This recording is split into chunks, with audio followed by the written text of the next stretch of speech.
Bua ag cór na Scoile. Pictiúr a hain. Sa pictiúr seo, an 15 de bhean fór tá ann, agus feiceann mí cór choláiste fádraig ag ghlacha páirte sa chomórtas cór na Scoileanna.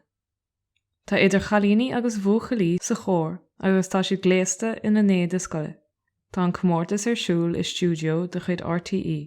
Is é chéad báta an comórtas atá ann, an tafada. Pictiúr a dó.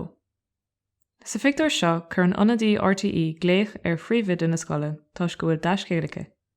Tá an cór cáilethe inis don chraobh a bheith siúl in nura I gceann cúpla seachtaine. Tá glundar an domhan an bríomhide le seo. Pictiúr a trí. Tug an fearn camera ó RTE cuairt an scoil chun imeachtaí scoile éagsúla a hafada. Mar shampla an éireann pelle, an éireann díosbóireachta agus ceoldrama na Scoile. Crealfar an tuairisc RTE cúpla lá roimh an gomórtas. Pictiúr a 4.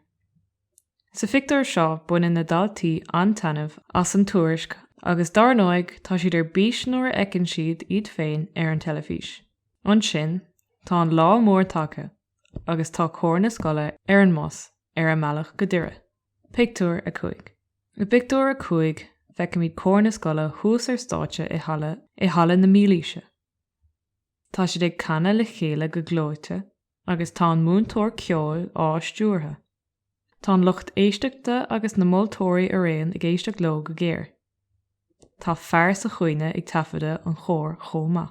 Pictiúr a 6. Faoi dhearra fógraíonn an phríomhmhultóir go bhfuil an bua ag choláiste fádraig agus tá lúchár an domhain orthu. Nuair a hagann siad ar easar scoil, déanann an príomhide chomhghardas lo. Agriítear cóisir mhór ar scoil chun an bua a chéiliúra.